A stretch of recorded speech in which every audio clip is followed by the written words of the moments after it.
We are back for another rendition of Cubs Daily. My name is Steven Ryan. Today is Friday. The week is almost over. The vibes are immaculate, and the Chicago Cubs are at home facing the Arizona Diamondbacks. We're going to preview the game today. We'll look ahead to Game 2 tomorrow. There was an article written by several MLB writers about impact call-ups. We're going to discuss the Cubs' potential impact call-up if he was to ever be called up. And then, last but not least, ladies and gentlemen, talking about basically the meaning of baseball to me here at the end of today's episode. So let's lock in. But before we get into all that, I appreciate everyone who likes the videos, subscribes to the channel, and then comments down below. I want to hear your guys' comment today. Your favorite memory at Wrigley Field, a game you were at, a moment you remember.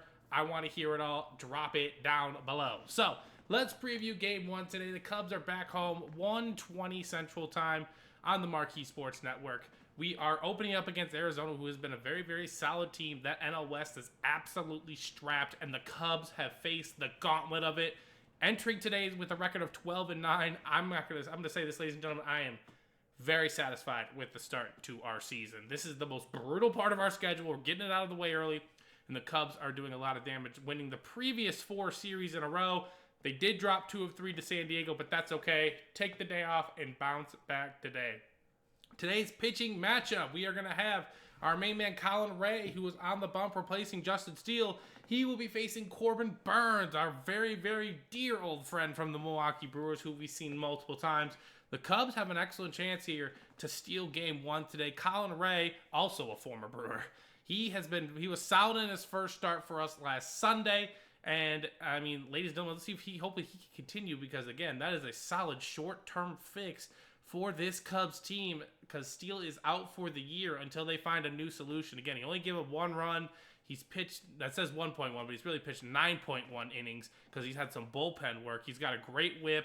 Corbin Burnes is 0-1 on the season, and he does give up some runs. So the Cubs have an excellent chance today to score runs on him. It's going to be a beautiful day at the ballpark. A little cloudy, but very warm weather, I anticipate. So the ball will hopefully be flying out of Wrigley. I'm excited to go watch Kyle Tucker in person.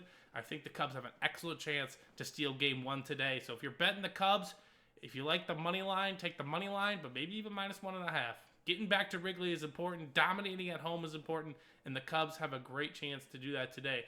Hopefully, Bedell Brujan will get a look one of these few games so he can start getting some reps, as the Cubs did send out Matt Shaw earlier this week. So, there was an article written by multiple writers at MLB, and they, Jim Callis, Sam Dykstra, Jonathan Mayo, etc., credit to them. And they're talking about the most impact call-up each team can call. Every team has a guy in their minor league system that could change their team. Now, maybe not for the long-term better, like win the World Series. Obviously, if you're, one of the lower-end teams like the Pirates or the Marlins, or the Rockies, you need more than one player. But that doesn't mean they can't add excitement to the ball club. And for the Cubs, that's going to be their young stud pitcher, Cade Horton, who has been doing very well in AAA. He has the potential to be a frontline ace for this team. And honestly, if you guys are really looking for, a solution to the Justin Steele problem, there is a potential homegrown solution brewing in AAA, and his name's Cade Horton. He's got great swing and miss stuff. He's got a good fastball, good off-speed pitch. He's able to mix it up well. He's a very, very good player, and he's breezing through the minor leagues with great ease. Not going to say he's going to come up and dominate the big leagues. Again, that very, very rarely happens. But Cade Horton could come up, give us some spot starts, or be a long reliever in this bullpen and really help this club out. Again, I've talked about it before, that rookie factor, right? It didn't really show well with Matt Shaw because obviously he continued to struggle. But pitching's different. When the hitters haven't seen you pitch, you are at the advantage, and Cade Horton could take full advantage in this situation. But again, it's about timing, right? You don't necessarily want to rush him up because you're in desperate need, especially if Colin Ray and Ben Brown continue to pitch the way they are pitching these past few weeks. I mean, they've been at Ben Brown his last start was absolutely incredible. I know the score was 16-0, but remember that game was 2-0 going into the 7th, and then the Cubs offense exploded for 15 runs or 14 runs. Ben Brown went 6 strong shutout innings against that Dodger lineup. Very, very impressive. And we will have him going in Game 2 tomorrow against the Diamondbacks. Cubs get to face Gallen again, who we did get the victory from, by the way. That was exciting in the season opener on March 27th. Gallen has probably improved a little bit. I'll give you guys a more full-on breakdown of this game tomorrow, but we're looking ahead, right? Let's take a look. We got Colin Ray versus Corbin Burns today. Then we have Ben Brown versus Zach Gallen. And then on Sunday, we're going to have Jamison Tyone versus Merrill Kelly. How I see this series is like this. We need to split these first two, and Sunday has to be a must-win. I think Merrill Kelly got the best of us in Arizona. He cannot get the best of us at Wrigley, and we need to take 2 of 3 in this situation to continue to extend our wins above our losses, if you know what I mean. So, excellent chance here for the Cubs. I believe the Diamondbacks are missing Ketel Marte, who is one of the most underrated players in baseball, a switch hitter with pop, plays great defense, great hitter in general. If they're missing him, this is an excellent chance. But that doesn't mean they're just slouches the rest of the way. Corbin Carroll is an absolute superstar in this game, waiting to happen. You guys just don't know him yet because he's on Arizona. The dude's an absolute speed demon. He's PCA on the bases, etc., etc. He's basically a more polished version of what PCA could be.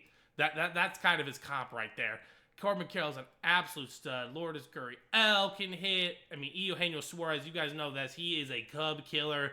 Honestly, if you want to bet something, he's probably going to go yard today, no doubt about it. So, again, the Diamondbacks are still a very tough team. They're part of that NL West, so you know they're going to give us their best shot. So, here we go, ladies and gentlemen. The last 7 games of the day, we are going back to Wrigley Field. I'm going back to Wrigley Field. I'm taking my family with me. My mom and dad are going to be there with me. More importantly, Luca, my son, will be attending his first Cubs game, and it makes me beyond happy to take him. He's been reading his Cub book. He's been Goodnight Cubs. He's been seeing Wrigley Field in there. Obviously, it's a little more cartoonish version, but I'm excited for him to see the marquee. I'm excited for him to soak in everything about the atmosphere. We're going to head out here literally in a few minutes after I'm done recording this video, go get some breakfast. He's going to have a long, exhausting day, but I'm beyond excited for him, and I hope he truly, truly enjoys it, and I hope it becomes a lifetime tradition like it did with me and my pops. And I'm sure, like many of you guys out there, baseball has been passed down from your father to you, and then you want to pass it down to your son as well. That is basically the antithesis of baseball, in my opinion. It's the relationship that I have with my dad. We love talking baseball. We love this team. We love watching the Cubs. It's a peace of mind, essentially, and that's what Wrigley feels to me. It's essentially a peace of mind. It's like going home. Obviously, we all have our homes, but when I leave here and I go down to the city of Chicago and I get into Wrigleyville, I'm at home. I'm at peace. You know it's going to be a good day. Obviously, it's a great day when they win, but it's not a horrendous day if they lose. It's just good to be at the ballpark, and I'm excited for Luca to go there and just take in all the sights and sounds that Wrigley can provide. I think it's going to be an absolutely beautiful day. I think it's supposed to rain, but that's going to be a little bit later on in the night, and I think it's going to be just a great day overall. I think the Cubs are going to win because the Cubs rarely do lose when I go. Not that they know I'm in attendance or anything, but it's the vibes of the day, right? So that's going to do it for us here on Cubs Daily today. Again, thank you guys for all the support, liking, subscribing to the channel. Again, comment down below your favorite moment at Wrigley if you were there. And if you have a favorite moment where you weren't there, but you just loved it because it happened at Wrigley, let me know. I want to hear all your guys' thoughts. I'll talk to you guys tomorrow. See you soon.